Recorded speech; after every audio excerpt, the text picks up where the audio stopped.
ہمارے نبی کے بارے میں پوری امت کا اجماع ہے بھائی، نہ لکھنا جانتے تھے اور نہ پڑھنا جانتے. ابے بھائی پھر کیوں فالو کر رہے ہو یار؟ خود بول رہے ہو کہ نہ لکھنا جانتے تھے اور نہ پڑھنا، امی تھے. ما تخطہ بیمینک، قرآن کہہ رہے ہیں محمد صلی اللہ علیہ وسلم جو قرآن پیش کر رہے ہیں ایک لفظ بھی ان کے دائیں ہاتھ نے کبھی نہیں لکھا، ایک لفظ نہیں لکھا. جیسے ہی آیت نازل ہوتی آپ کبھی زید ابن ثابت کو بلا رہے ہیں، کبھی کسی اور صحابی کو بلا رہے ہیں، بھائی لکھو لکھو. اور دیکھو ہمارے نبی صلی اللہ علیہ وسلم جب قرآن لکھوایا نا تو چونکہ آپ لکھنا پڑھنا نہیں جانتے تھے تو بعض دفعہ کاتب سے گرامر کی غلطی ہوئی لکھنے میں، ہمارے نبی نے اس کی کریکشن نہیں کی. آپ کو نہیں پتا چلا کہ گرامر کے لحاظ سے یہ غلط لکھا ہوا ہے، وہ اب تک اسی طرح لکھا ہوا ہے. یہ الف کے ساتھ لکھنا گرامر کے لحاظ سے غلط، کیونکہ تنوین ناؤن پہ آتی ہے، سینٹنس پہ یا فعل پہ تنوین کبھی بھی نہیں آتی. سمجھ میں آ رہی ہے بات کہ نہیں آ رہی ہے؟ جبریل آئی آیت لے کے آپ نے اس کو پروناؤن کیا اپنی زبان سے لنستان، تو کاتب نے کیونکہ عن میں آواز نون کی آ رہی ہے تو کاتب نے اس وقت لکھ دیا نون کے بجائے الف ڈال دیا جو تنوین کی علامت ہے.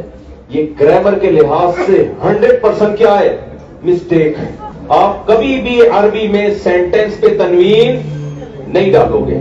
آج آپ کے بیان میں آپ نے ایک جو بات کی اور بہت سارے لوگ جو تھے وہاں پہ انہوں نے کویشچن بھی اٹھایا جس میں آپ نے ہمارے تمام جو مکتبہ فکر کے لوگ ہیں ان کا یہ ماننا ہے اور ہمارا بھی یہ ماننا ہے کہ قرآن جس طرح سے وجود میں آیا ہے وہ ایک حقیقت ہے، اس میں کسی نے آج تک غلطی نہیں نکالی. آج آپ نے ایک بات جو کہی ہے اس میں آپ نے کہا ہے کہ گرامیٹیکلی ایک لفظ جو ہے آپ نے قرآن کا کہا کہ وہ غلط ہو سکتا تھا لیکن شاید اب وہ اس لیے نہیں ہوا. آپ نے اچھی مثال دی کہ وہ تا قیامت تک رہنا ہے، آپ نے ایک اچھی مثال دی. لیکن اس کو مجھے یہ لگتا ہے کہ بہت سارے لوگ اس کو اس طرح نہیں لیں گے، وہ کہیں گے کہ قرآن میں تو کوئی غلطی ہے نہیں اور آپ نے کیسے وہ کہہ دیا. تو میں نے اس کو بیان میں ایکسپلین کیا ہے. اب جو میں نیگیٹو سوچے گا تو اس کا تو کوئی حل ہی نہیں ہے. میں نے بار بار یہ لکھا ہے ظاہراً صورتاً حقیقتاً نہیں، کیونکہ ہم گرامر کسی زبان سے ہی لیتے ہیں نا تو اس میں تو معیار قرآن ہے ہمارے پاس. صورتاً مطلب عام معمول سے ہٹ کر کچھ چیزیں حقیقت میں نہیں ہوتی، ظاہراً ہوتی ہیں، صورتاً ہوتی ہے. تو اب یہ جو سینٹینس ہے یا جملہ ہے اس پر تنوین نہیں آتی ہے، لیکن قرآن میں لنسفعن بالناصیہ پہ تنوین ہے، عین کے بعد الف ہے. جو بار بار میں نے کہا حقیقت میں غلطی نہیں ہے، صورتاً بظاہر دیکھنے میں عام لاء سے ہٹ کر ہے. تو یہ اس لیے رہنے دیا جو عام لاء سے ہٹ کر ہے، جو دیکھنے میں غلطی لگ رہی ہے.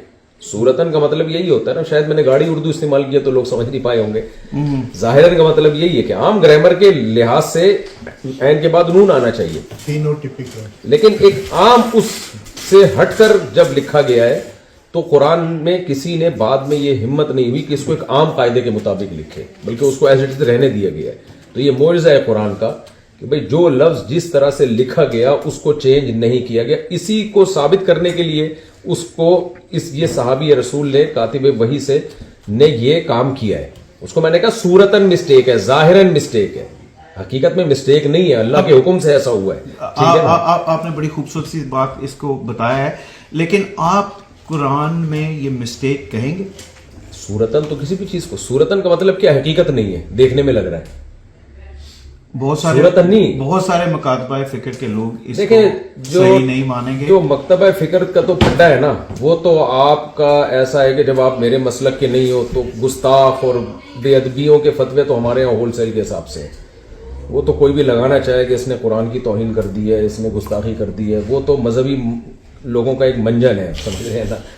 یہ تو جہاں مسلکی اختلاف ہوگا آپ جتنی بھی اچھی نصیحتیں کریں، کسی نے انہیں کوئی نہ کوئی چیز نکال کے آپ کو دائرہ اسلام سے باہر نکالنا ہے، تو اس کا تو دنیا میں کوئی حل نہیں ہے. لیکن میں نے جو مسٹیک کا لفظ استعمال کیا اس میں بار بار کہا ظاہراً صورتاً، یعنی حقیقتاً نہیں.